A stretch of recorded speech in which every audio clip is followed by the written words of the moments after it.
My parents divorced when my siblings, who are 32-year-old male, 30-year-old female, 29-year-old male, and I, a 27-year-old female, were young. I was a newborn when they separated, for context. My dad never remarried, but he had two long-term relationships since then. One was when we were younger kids. His current partner he met when we were in our teens. My mom and my stepdad married when I was 5. Our parents shared equal custody of my siblings and me. We were closer to our dad than our mom or our stepdad. Not because dad was a Disney parent or because he didn't have rules, but because dad was more of a nurturer and we had a closer relationship with him. We still loved mom, but it wasn't the same. I believe at times my stepdad had trouble coming to terms with us being so close to dad and not as close to mom or him. There were times we felt some jealousy and maybe even resentment about it. As an adult, I can sort of understand, especially if he loved us like we were his, though I also think it should always be a positive when kids have good biological parents and a step-parent isn't needed to fill that role for a missing parent. It's less trauma for the kids. Anyway, when I was 10, Dad was involved in a bad accident. For a year, we couldn't live with him because he was on life support and then in rehab working on recovery. During that year, my stepdad really did try to fill the role of only dad. He and mom already had a child together at this point, but he focused more on my siblings and me. He was really good to us, and I told him a few years ago that I appreciated that he didn't resent us being there all the time. But he resented that. At the end of that year, he hadn't solidified himself as dad to any of us. We all still called him by his first name. None of us saw him as more of a dad afterward. We weren't magically so much closer. Dad was still our number one. When most of my siblings were in college, but I was still at home, my stepdad became a little more angry and a lot more resentful of dad because dad was their go-to person to call. I also chose to live full-time with dad at that point. So the problem today, I'm the last of my siblings getting married. My sister had dad as the only father of the bride for her wedding. Now I asked just dad too. My stepdad was quiet about my sister's wedding, but he has spoken up this time and he told me he couldn't understand why I didn't ask them both. He said he did just as much as my dad, and for an entire year, he was the only father any of us had. My mom, who weighed in a couple of times, said I was so young when my stepdad and she got married that it made no sense to see him as less of a father. They told me that even if I asked now, it wouldn't hold the same genuine recognition and appreciation for my stepdad. But my stepdad wanted me to know how thoughtless he considered my choice. Am I the wrong one? Now, for a few comments before the update. Comment 1. Not the idiot. He could have said, I love you and want to play a special role in celebrating your wedding. How can I be there for you? And maybe he could do a reading or a speech or a poem or a special dance, even just him having a boutonniere. Instead, he chose to create a guilt trip. He didn't handle this well. If he is someone you care about, turn that question back around to him. What can you two do at your wedding that celebrates your step-parent and child relationship? Why can't he be happy to be your Dave, or whatever his name is, and not longing to be your dad? It is as if he is devaluing the relationship that you do have because it isn't the one he wants. Comment 2. Not the idiot. You can have both or just one.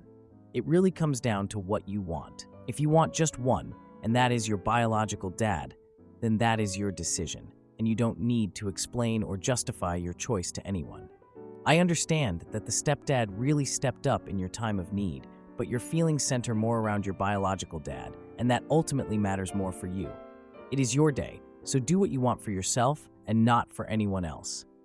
I believe you are fine with whatever decision you make. Your stepdad is just focused on himself and not you. He should only be focused on you. As I said, it is your special day, not his. Now, for the update. My wedding was about a month ago, and things with my stepdad are still not great. So my dad called to invite me and my siblings over for a barbecue at his place. Sounds fun and relaxing, right? I mean, who doesn't love a good barbecue? So, I told my siblings about the invite. My bro, Jake, said he'd bring his wife, Rachel, and their baby, which is always a plus. My sister, Kate, texted that she was bringing dessert, and I thought I'd pitch in and bring drinks. All good vibes so far. I get to my dad's house, and what do I see? My stepdad's car parked outside. Just great. The atmosphere was definitely not warm and fuzzy, but I tried to focus on enjoying the barbecue with my dad and siblings. It's his house, so I guess I can keep the peace for one evening. During dinner, my stepdad made a toast. He thanked everyone for being there and said how proud he was of us, which was nice, I guess. But then he said he hoped I'd eventually see him as a father figure. I kind of choked on my potato salad. He couldn't just let it go, could he? After dinner, my stepdad pulled me aside and hinted that I should include him in future family events. I don't even know what to say about that. It's just been a lot. The next weekend, my sister invited everyone to her housewarming party. I got there and immediately noticed my stepdad had brought a huge gift for Kate. Like, is this a competition now? During the party, he started talking loudly about all the sacrifices he made for us growing up. I overheard him telling some people a story about how he had to step in when my dad was in rehab. Like, we don't know that already? I decided to step outside for some fresh air, just needed a break from it all. My brother Jake followed me out and said he was upset with how things were going with our stepdad. I feel like it's the same conversation over and over again, and I'm just exhausted. That night, I got a text from my stepdad asking for a family meeting to discuss some important issues. I mean, what now? We met at my dad's house the following week, and of course, my stepdad was already there. He talked about how he wanted a more unified family and suggested we all take a family trip together. My dad looked super uncomfortable but didn't say anything. I felt like I had to speak up, so I suggested a trip with just the siblings and our dad instead. My stepdad's face turned red, and he slammed his hand on the table. He accused me of being selfish and trying to exclude him from our family. My siblings backed me up, and he stormed out, slamming the door behind him. The next day, I got a call from my mom, furious that I embarrassed my stepdad. She demanded an apology, but I refused and explained why I felt the way I did. A few days later, I found out my stepdad had been talking badly about me to other family members. So, I decided to gather evidence. I saved screenshots of his messages and comments from family chats. I wrote a detailed email outlining his behavior and sent it to my mom and siblings. The family group chat exploded with responses. My aunt even chimed in to support me, which was nice. My stepdad called me, furious, and asked what I had done. I calmly told him that the family deserved to know the truth about his behavior. He threatened to cut ties with me too. The next family gathering was at my dad's house, and my stepdad didn't show up. My mom stayed home with him, and the rest of us had a great time without the drama. Honestly, we needed that. Edit. My dad spoke to my stepdad, who decided to take a break from our family. My mom is upset, but we're relieved. Am I the idiot for yelling at my mother after she accused me of ruining the evening and then hid her job promotion from me? I am 17 years old and have always had a rocky relationship with my mother. Our family has always been on her side, so I just assumed I was in the wrong, but recently I am no longer sure. For context, I am hard of hearing and wear hearing disease in my day-to-day life. I am not deaf, and I'm able to hear decently without them, but I have to focus a lot more and end up missing a lot. My parents bought tickets for the entire family to see an outdoor play at a castle. When we arrived at the location, I found out my hearing disease did not charge properly, so after we sat down, I asked my father to give me the train tickets in case I started to feel unwell during the show. My mother convinced me to wait for the break in the middle of the show, and if I wasn't feeling well, to ask then. I agreed, and like I thought, during the show, I could only understand about 3/4 of what was being said. Plus, I started to have a headache and feel overwhelmed with the amount of noise and people present. I waited until the break started and asked my father to give me the tickets, telling my family I wasn't feeling well. On my way back to the train station, my mother called me, thanking me for ruining her evening and telling me I would have to return from the convention a day earlier. My mother and I originally agreed that I would leave early in the morning on the 4th day, so I wouldn't have to travel by train in the late evening of the 3rd day.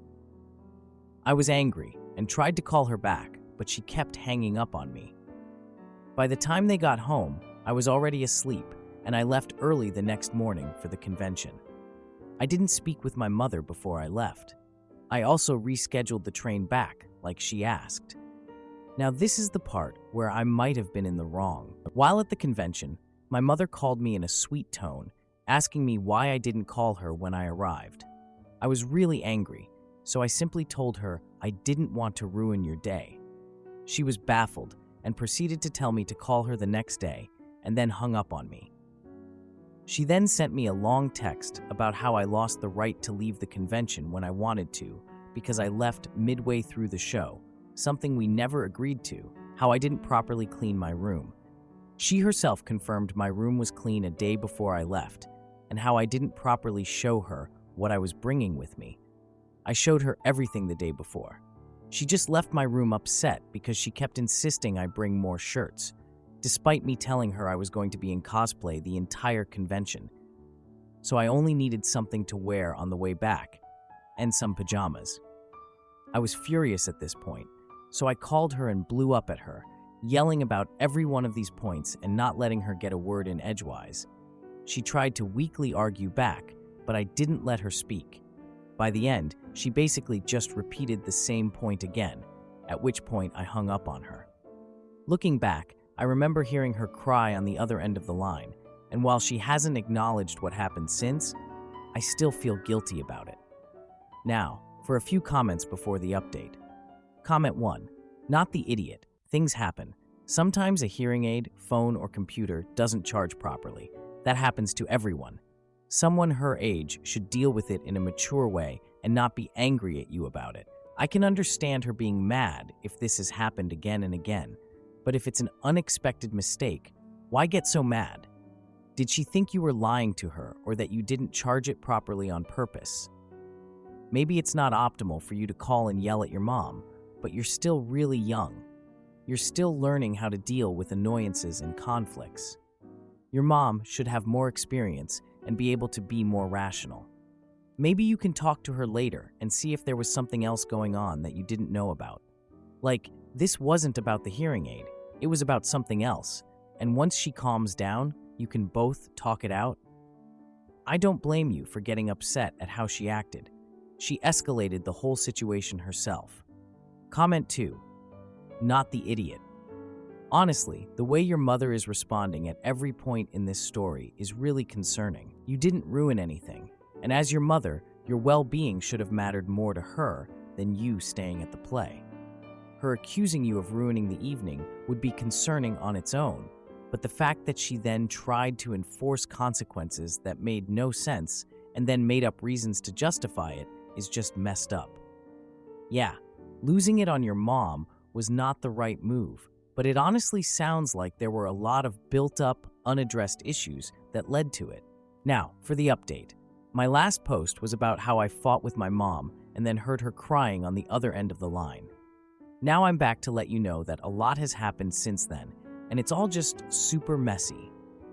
So, a couple of weeks have gone by since the argument with my mom. I came back home from the convention and found the house completely empty. Like, it felt abandoned. No one was there, and there was no note or message from my mom, which was just weird. She's always the one leaving sticky notes everywhere. I tried calling her, but she didn't pick up, which was super unusual. I just started getting all these bad vibes. A few days later, she finally came home late at night, looking really exhausted. She went straight to her room without saying a word. It was so awkward.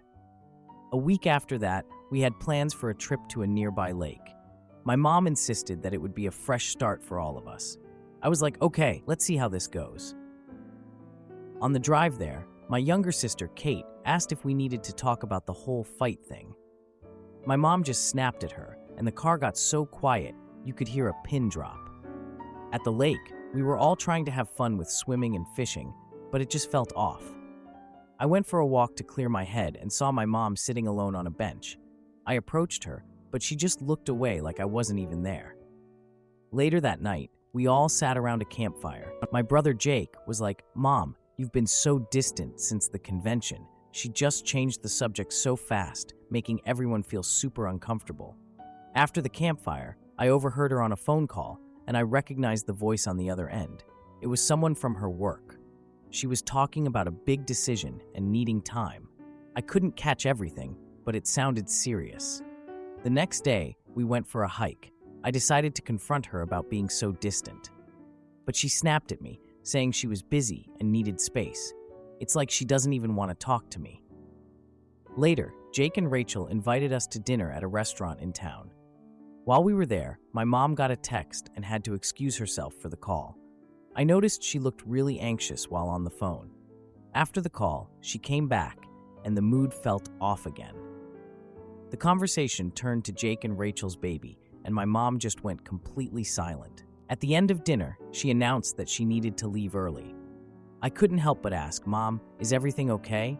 She just brushed it off like it was no big deal. Back home, I found a letter on the kitchen table addressed to me. It explained that she had to make a tough choice regarding her job. It turns out she had been offered a promotion that required moving to another state. She planned to leave within a month. I read that and just sat there in shock. I never thought something like this would happen. I decided it was time to confront my mom for a real conversation. I knew I had to. Mini update. My mom had been avoiding me because she was dealing with this job promotion on her own. She thought it would be less messy if I didn't know, but things just got even messier. I found out that the promotion is a big deal, but it would mean relocating 2 states away. Am I the idiot for refusing to invite my estranged sister to my wedding and then finding out her husband's accident was a setup? I am a 24-year-old woman with an older sister who is 27 years old, with whom I don't get along. We have different moms and the same dad, but she spent most of her childhood with my mom and siblings, and we used to be best friends. As we got older, I realized that she grew colder and more distant toward me and would often make rude comments about my body and mannerisms. These remarks were always random and uncalled for, and it got to the point where she made me cry, so my dad got angry at her. Since then, she has barely talked to me. This was 10 years ago. Her mom, who used to talk to me, became very bitter toward me, even before my sister made me cry. I was deeply hurt because she was an adult and someone I used to look up to. Later on, I found out that she hated my mom for stealing my dad, even though she and he were separated a year before my parents met. This information broke my heart because I realized that this woman despised me for something that happened before I was born. 2 years ago, my sister had her son, and she didn't tell my dad and me she was pregnant until she was 8 months along. When she had the baby, she wouldn't take our calls, so we figured she needed space. I was even planning on seeing her when the baby was older, but she didn't contact us for 7 months. Then, I found out that she visited her friend who lived down the street from us to show them the baby, stayed the night, and then went home without even stopping by. I didn't meet my nephew until his 2nd birthday. A few months later, her mother died from an illness, and I went halfway across the country with my brother to show support to her. But she and her side of the family gave us such a cold shoulder while we were there that my brother ended up leaving early. Since that day, I decided to keep my distance from her, since she doesn't want me around and blames me for things beyond my control. Fast forward to now, I got engaged to the most amazing man in the universe, who is 26 years old, and we are currently planning our wedding. When the topic of guests came up, we decided that we wanted a total of 50 guests, 25 from his side and 25 from mine. When my mom looked at the list of people from my side, she asked why my sister's name was not included. I told her that we were limiting the number of guests because of financial reasons, and we both preferred a small wedding. She said that it would look bad if I didn't invite her, but I said no and stood my ground. I want my wedding day to be the happiest day of my life, and I don't want someone there who makes me miserable. Now for an update. My sister reached out via my dad to ask what the color theme of my wedding is, and I told him to not let her know the date of our wedding until after my fiancé and I are married. Is that a cruel thing to do? Am I the antagonist? Now, for a few comments before the update. Comment 1. Not the applicant. You are first of all not obligated to invite anyone to your wedding who you don't want there, whatever the reason. People may have opinions about this, but it's not their wedding, so those opinions don't matter unless it's your partner. Their opinion also matters, as it is also their wedding. Also, this sister has been sending strong signals that she doesn't see you as a legitimate member of her family. She doesn't get to be upset when she doesn't get to enjoy the privileges that come with close family relationships while actively pushing you out of that sphere for herself. Comment 2. Not the applicant. Stand your ground and do what's best for you. You have tried time and time again to rebuild a relationship with her, and she's disregarded you and made you feel insignificant every step of the way. You did your best. You can't change being born, and your sister is an adult who should know better. You don't need her or her negativity anywhere near your day. Save it for those who've been there and have witnessed you and your soon-to-be husband's love. Congrats to you both. Now for the update. The wedding planning was getting to me. I was stressed, overwhelmed, and ready to be done with everything. I wanted it to be perfect, but it was so much work. 1 week after the last update, I got a message from my sister's husband again, asking about the wedding colors. He also added a note about wanting to talk. I just ignored the message and focused on finalizing the wedding details instead. I was done with all of them for now. If they wanted to talk, they could wait until after the wedding. My mom called a couple of days later. She was worried about the tension between my sister and me. I told her there was no tension. I just wanted to be left alone. My mom suggested a family dinner to discuss things, and I said no, emphasizing my boundaries. I was not going to a family dinner with her, my sister, and her husband. No thanks. During this time, I also learned that my sister had been posting pictures of her son at the park, looking all happy and carefree. It just made me feel worse. A few days after that, my dad called me. He said my sister wanted to meet up before the wedding to talk about their relationship. I told him I would meet her, thinking it might help clear the air. We decided to meet at a local diner that was known for its comfort food. On the day of the meeting, I arrived early, feeling anxious about the conversation. My sister arrived late, looking all flustered and distracted. The first thing she did was bring up the wedding, saying how she felt excluded. I pointed out how she had kept me at a distance for years, making it hard to include her now. We both raised our voices, and she accused me of not caring about family. I told her firmly that I had done my best to support her during hard times, but I felt pushed away. Then, she started crying and said she wanted to reconcile for her son's sake. Just as I was thinking about how to respond, her phone buzzed. She glanced at her phone, and her face changed to panic. She revealed that her husband had been in a serious car accident and was being taken to the hospital. I instinctively offered to drive her to the hospital. I didn't want to deal with our argument anymore. We just needed to get through this. At the hospital, the atmosphere was tense with worried family members and medical staff. My sister's husband was in surgery, and we both waited anxiously in the waiting room. I noticed my sister was receiving texts from other family members, but she didn't respond to any of them. After several hours, the doctor came out with updates on her husband. He was stable but would need time to recover, which brought a sense of relief. My sister thanked me for being there and said maybe we could start fresh after this. The next day, my sister asked if she could bring her son to the wedding. She emphasized the importance of family, which made me feel a bit uneasy. I reluctantly agreed, hoping it would make things easier. The wedding day arrived, and my sister showed up with her son, who was all excited and curious about the celebrations. It was hard to stay mad when he was looking around wide-eyed. The wedding went on without a hitch, and everyone seemed to have a good time. I was just glad it was finally over. But as I watched my sister and her son enjoying themselves, I couldn't shake the feeling that this was just the beginning of more complicated family dynamics. I thought I could just ignore it all, but I knew deep down that I couldn't. I didn't expect the situation to escalate. My sister later revealed her husband's accident was staged by her family to manipulate me. If you like this video, you'll probably like these too. Also, while you're here, please consider subscribing. It's your support that keeps this channel alive and allows me to make better and longer videos. Have a great day.